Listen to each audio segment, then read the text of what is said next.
I've been interested and curious about what makes people tick, what makes business work. And luckily, I'm here at Varicent, where we are really interested in talking to industry leaders who can answer some of these questions for you and for me. And they're also going to share some of their experiences and insights with you. Today, I'm joined with Sacha Bakht, Director of Global Operations at Volante Technologies. And he's worked across finance, sales, and sales operations, so he can share his perspective on how to work across your revenue engine's three-legged stool. Today, we're going to be talking about some of the telltale signs that something is not working in the sales plan. We're going to talk about some possible tremors or subtle indicators to look out for using data. And then finally, we're going to talk about why culture is so important in sales success. Thank you so much for being here, Sacha. Thanks. Great to be here. Amazing. So we've talked a bunch of times before, Sacha. Thank you so much for being here. At the end, folks, if you have any questions, ask them throughout the process. We will answer them at the end. I'm sure Sacha's going to talk about some really cool stuff that may intrigue you to ask the question. And today we're talking about kind of this three-legged stool of the revenue engine. And our market is in kind of this unusual state of volatility. And I think there's always been this level of uncertainty at a leadership level when we think about building this strategic plan for the year. And experience used to be what we would lean on. So people who've been around forever who can provide us with insight. However, data is where people are leaning today. That being said, so many companies are still using this one-size-fits-all quota setting approach like peanut butter spread, but companies that do that only achieve about 14% quota attainment. So, Sacha, as we talk about kind of the three-legged stool, or even if you were a brand new sales ops leader, what are some of the questions that you would ask yourself to understand the health of the sales plan? Yeah, I think the kind of the first thing I do when I think of the health of the sales plan is go to say, how is it built? We talked about the building blocks a little bit. I like to think of marketing, channel or partner, sales, and sales operations are kind of the key players around that. And just understanding, how did you build out those territories? How did you set the comp? Is the plan realistic? So, some of the things that I think it's really worth thinking about are do you have a lot of new sales reps, and are you building ramp time in? Very often, we're kind of expecting somebody who's brand new to, in the plan anyway, have the same kind of a quota as someone who's been around for a little while.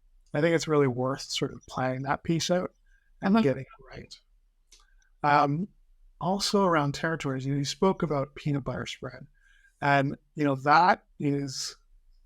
that's a process that really doesn't take into account the variations in territories, and very often there are. I'll give you an example. In a past life of mine, we had different verticals that we sold into. So, say the Fins vertical, or not-for-profit, or HLS, like health and life sciences. And we kind of had this metric that looked at how mature these verticals were. If you imagine a graph, on one side we had the win rate. And on the other side we had average deal size. And when you have a mature market, typically you have some anchor clients that will lead, that you can sort of use as examples to get other clients. And also they're going to buy typically more things. And we found that the deal sizes would get bigger over time. So on the right side of the quadrant are your mature markets. So you have high win rates and you have large average deal sizes. And then your less mature markets, you're going to be talking to a lot of new customers, drumming up business. Your win rates are going to be a lot lower. You're going to need, therefore, a lot more pipeline to kind of to break into that market. So I think if you set your territory expectations differently because of those two things, you'll have a more sort of fair and realistic sales plan. Okay, so I heard two big things. One is make sure to take into account the experience of your sales rep. Like if they're building from scratch, it's going to take some time. The second thing was kind of the experience of your company within a particular industry. If you've got a proven success rate, then it's reasonable that you'll continue to sell in that market. Yeah, and I think the goal here is, you want to have, if you have a bunch of different territories, ideally, you have some mature markets where you're going to get more reliable, higher win rates. And then the question strategically might be, listen, which of these sort of other markets do we want to invest in to get them to be mature markets in the end? That might take some experimentation. Maybe you find, look, we tried this one, didn't work out. But very often I find it's the sort of reference clients that you have, those wins, those big wins that lead on to others that snowball, and then they also rebuy. Well, yeah, I was chatting, or I was actually looking through one of our customer case studies, and they actually had made some assumptions a couple of years before about how their business was going to grow. And they were kind of panicked because they had this feeling that the only place that they had to grow was in their small accounts to grow bigger and within these particular industries. And very quickly, once they included, they aggregated their data and used some AI, they discovered very quickly that the assumptions they've outgrown actually. So the industries that they thought were their target industries are no longer their target industries. They opened up some low-hanging fruit in terms of industries that'd be a great fit. And also, it was quite the opposite. It was actually their larger accounts that had the propensity to buy more. So by evaluating their data, they were able to understand that some of their assumptions had kind of expired. It's a really, really great point. Sort of checking the data on a regular and kind of doing these deep dives from time to time to say, are our prevailing assumptions sort of still good? Do they make sense? Yeah. And you can look at things like average deal size, length to win, like how long it takes to close one of your opportunities, win rates, of course. And sometimes it's a matter of volume of pipeline too. Do you have enough companies to go after to sort of get there? And that's kind of back to the planning of the sales plan. How are you kind of building out your funnel? How much are you relying on marketing to supply MQLs or channel? How much do you expect the sales reps to do on their own? And then, of course, the process of actually closing those deals. Yeah, and I think that flows really nicely into the next question, which was, once this plan is built and you feel like you've done an okay job with building your plan, your territories feel equitable, you feel like your sellers are aligned, you're in the middle of the fiscal year. You talked about things like pipeline and close rates and kind of progression through pipeline. Let's talk a little bit about some of the signs that should be a little more easy to detect that something's not working in the plan. We're midway through the year. What are the things that you look at?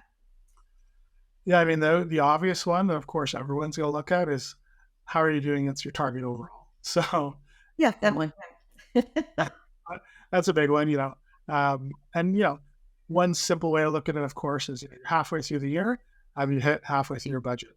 That might not be relevant. Very often, companies will have much bigger weighting on quarter four, for example. And so maybe you're okay. But those are sort of the obvious ones. Other pieces I like to look at, particularly when you get, depending on how long your deal cycle is, if it's 6 months, you might have a really clear picture that actually there's really bad news. And the best way to look at it is, what's the pipeline that you have, the open pipeline available? And how long does it take to close your opportunities? If your deal cycle is very long, you might get the bad news and look, we don't have enough, based on the stages that we're at right now, we don't have the pipeline that we need to win the deals. And so I think one thing that sales operations really have a good handle on is, what's your average time to win for overall deals? And what's your average time to win at various stages? So, if you're in your sales stage 3, is it 90 more days to win? If you're in sales stage 5, is it 30 more days? Then we look at the composition of your pipeline. and you say, well, someone's put in a close date that's in 15 days, but typically you need 30. That's where, the data isn't always the answer. Of course, it could happen. They could close that deal, but that's where you probe and ask the question. Say, look, are we doing the things that we need to do to close this? Do we have the right decision makers on there? Do we have internal buy-in, et cetera, et cetera? So that's kind of a tremor that's useful, I think. That's it. Yeah.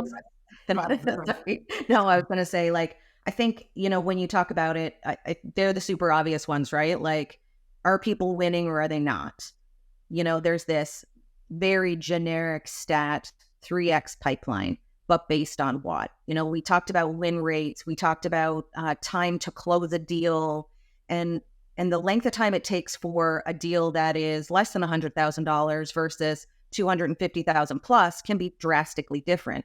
So being able to put your thumb on those things to determine whether these things are likely to close in the period it says can be really important, and perhaps can be overlooked maybe from a seller's perspective when they're just throwing up a date for a close.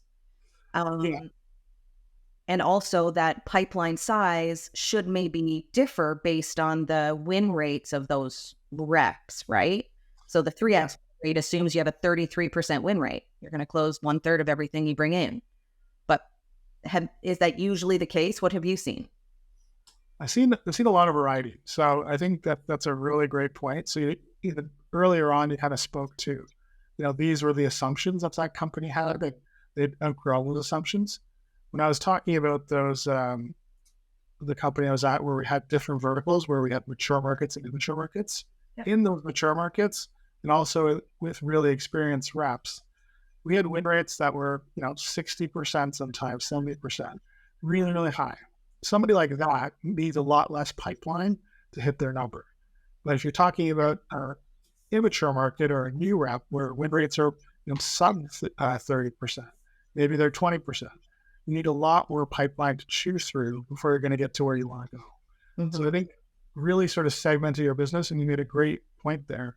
Maybe your enterprise deals are larger deals that have act differently from maybe your small medium business. Maybe you do it by vertical, but cutting it in different ways to understand it's not always going to work the same way.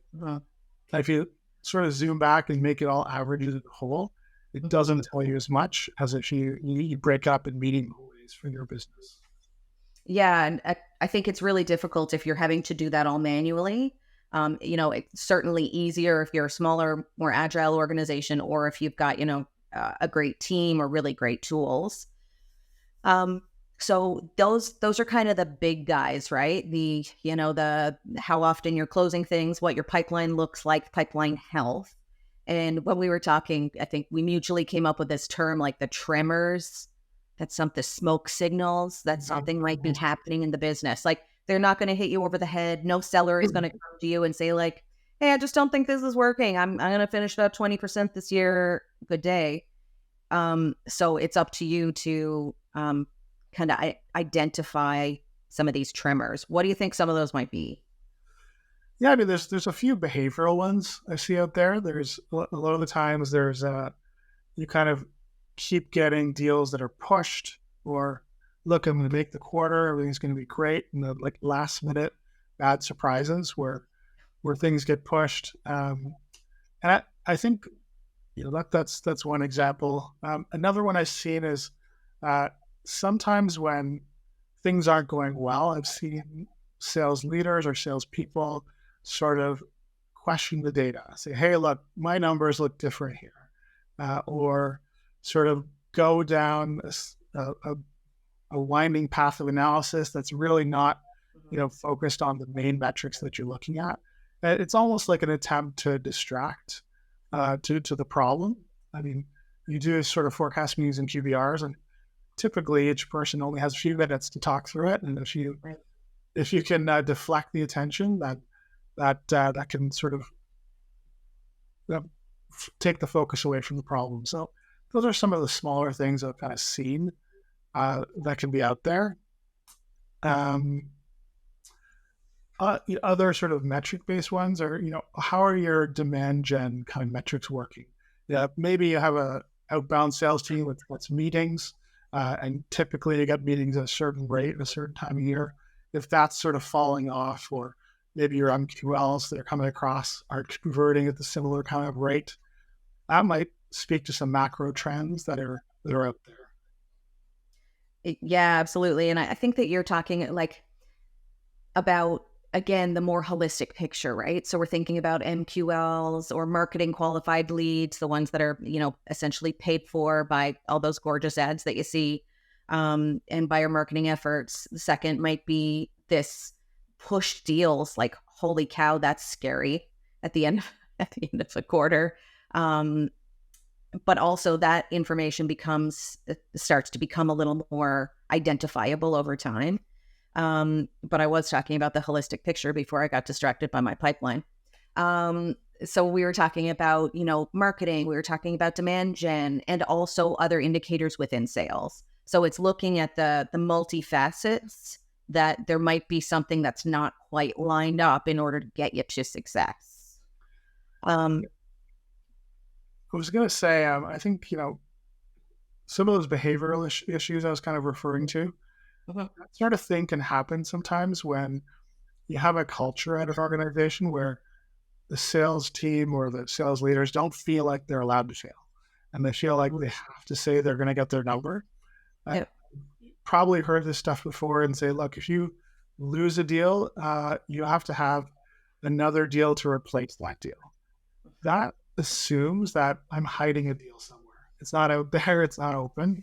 And I think it's the wrong approach. I think what's better is, look, bad news is going to happen. You want to know about it as a leadership team as soon as possible, so that you can adjust. So maybe, your vertical A is having a tough time from a macro perspective. Things are looking bad. Say, okay, cool. Well, then maybe vertical B is the one who can take up the slack. But they won't know that unless vertical A is upfront and feels like they can have that honest conversation that things aren't going well. So that I've seen that work well in a few places. And I think when you can have that open, collaborative environment in sales, it really pays off. That's an interesting point you make. I think I mentioned to you in previous chats that I was in sales for longer than I care to mention, and several different companies. And there were certainly a wide swing of cultures from the, okay, that deal's not coming in, and it might have come in the week after the period closed, but just not in the period they thought it was going to. And it's like, okay, well, what deal do you have to replace it? And that's really scary as a sales rep. And so that one conversation creates this culture of bloating your pipeline, inflating your win rates, not admitting when you're in trouble. Because like a couple of key things happen from there, right? Either a bunch of bad performance, or you have sellers who just leave. So then you're trying to fill the gap of these dissatisfied sellers. So the big question is, like, how have you seen an open, collaborative culture work? And what are some things or tactics people have tried to make it feel like it was okay to say, I'm not going to win this time? So, I mean, one really interesting sort of tactic that I've seen in a company was every quarter, the company had an overall sales target, and everybody in the company would get a bonus if they hit the target. Of course, if you're not a seller, frontline seller is going to be less than the sellers themselves, and each individual seller has their own quota. So, what this kind of created was this amazing sort of quarter end interest and, celebration around Slack. People would literally stay up to midnight and watch the sales roll in. Cool. And if you're a seller, let's say you've hit your target a month ago and you're like, oh, maybe in a normal situation, I might save some of those deals for next quarter for myself. But instead here, you're trying to get everyone across the finish line together. So you have this motivation that's not necessarily just money motivation to try to get one more deal to help out, another seller or another department that's having trouble. So knowing that you have each other's back and you're kind of winning together is one way to do it. It's not easy. Like the reality is when you're a seller, you're only as good as your last sale. And, there's real danger. People feel they're worried about their jobs, all that sort of thing. But if you can create an environment where something's not going well, you can ask for help. Maybe there's some mentoring, maybe there's some coaching. Maybe you get an executive on your team to talk to an executive at the account you're at to try to give it a boost. Yeah. And, in thinking about the different types of culture, and certainly you can't fix everything with everybody try to work well together.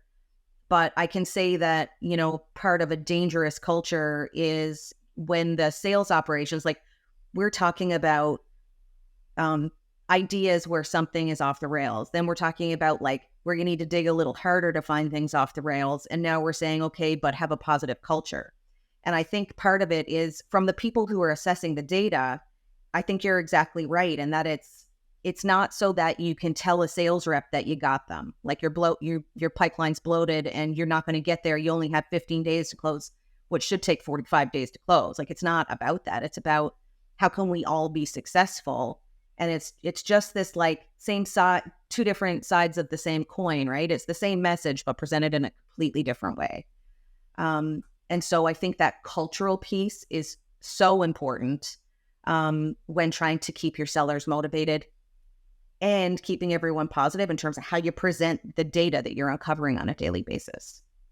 That's a really great point. I think the sort of gotcha side of thing is a terrible way to sort of use data. I often think about it like all of these metrics, win rates, deal sizes, et cetera. These are tools for individual sellers I'm trying to help them to hit their goals. And if your comp plan is set up right, then that means that the company is hitting their goals. So we're all here to help each other out and do that. And I think it's so important to be seen as sales operations as sort of the arm that's going to help them along, as opposed to the police. Sometimes you're the police a little bit, but Fill out your Salesforce already. Yeah, there's not. So we touched on comp a little tiny bit there, and working for Varicent, there's there's this idea that compensation, when used correctly, can bolster what you're trying to accomplish with this go-to-market plan. That being said, how do you think that comp can really effectively motivate good behavior? Yeah, so I think maybe I'll start with the opposite. And one thing that I don't like to include in comp is some of those factors like that build up to the sale. Like I would never comp win rate, because what happens is if you want to game the system, you just never close your opportunities. Let those terrible ones just sit there forever. And guess what? Your win rate's going to look great. 100%. Yeah. So there's always sort of ways to game the system. So ultimately, you look at those things, you coach on those things, you make them aware, but you'll pay out sort of on the results you're looking for. Ideally, not always possible depending on the role. But spiffs are a great way to, companies use them all the time to create a sort of burst of focus on something that's important in the day. The one pitfall that I've seen there is if they're sort of regular and everyone knows, oh, there's the Q3 demand gen stuff. Guess what? Save all your demand gen till then. It's true. It's true. So it's important. I've seen that happen. Surprise people.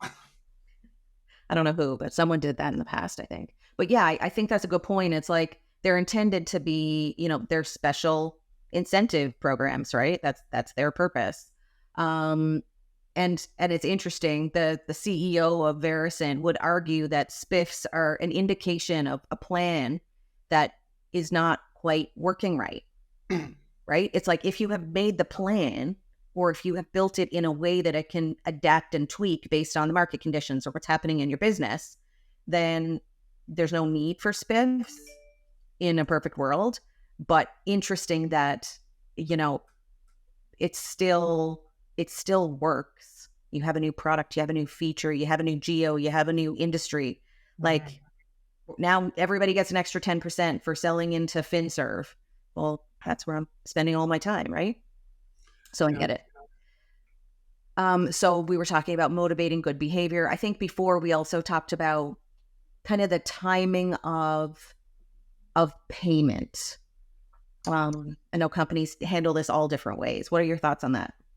Yeah, I think there's a really strong link to the quicker you're rewarded for your performance, the more it sort of gels and incentivizes you. So paying reps faster is a huge, huge thing. I've in the past sort of implemented situations where you pay 1 month after payment, so it used to be a quarter.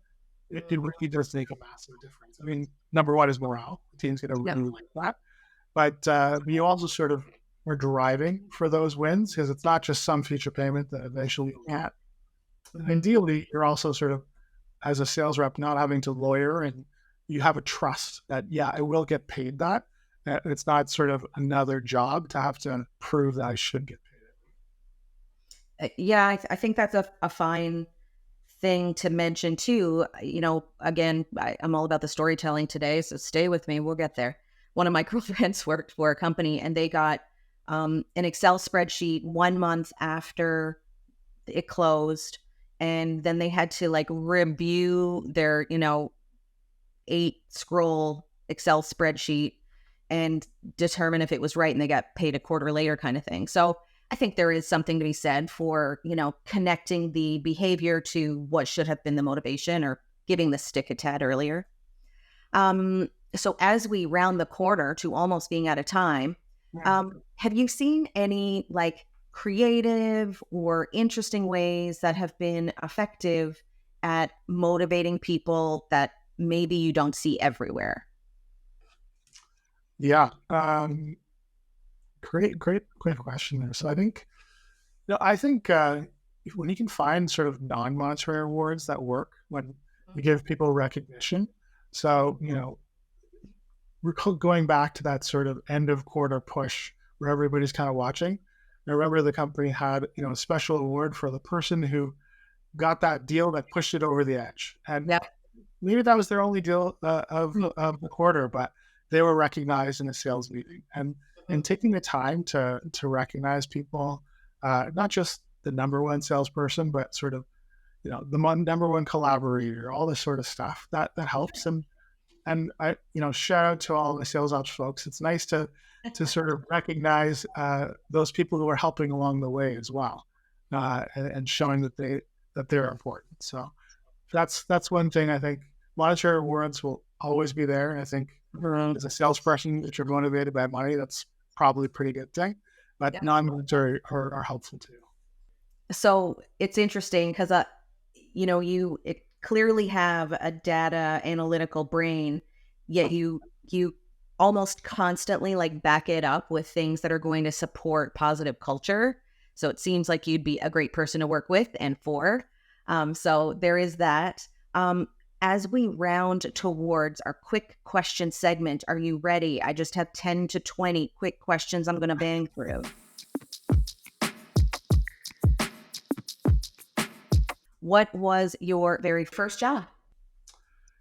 Yeah, so my first job was delivering the Toronto Star. I think I was 9 years old, and I worked 363 days a year. So I got Christmas Day and Easter or Good Friday off, I think, and I did it for like 5 years. My mom likes to tell me that sometimes she'd drive me around when it rained, but I think that was like few and far between. Amazing. One that I like to ask people is, when you were a kid, what did you want to be when you grew up? I think I recall, let's see, I went through a bunch of stages. I recall the first one my parents told me about is that I wanted to be, that postman. I think that I just really like the idea. For all those people out there who are sort of a little bit younger, that's when they delivered mail to your house. And just versus to 90 boxes in one little area. Yeah. And then sort of channeling my sort of George Costanza. I wanted to be an import-export for a while. Yeah. I had this trip to India when I was a teenager, and I was just shocked by, wow, all this stuff is like so cheap.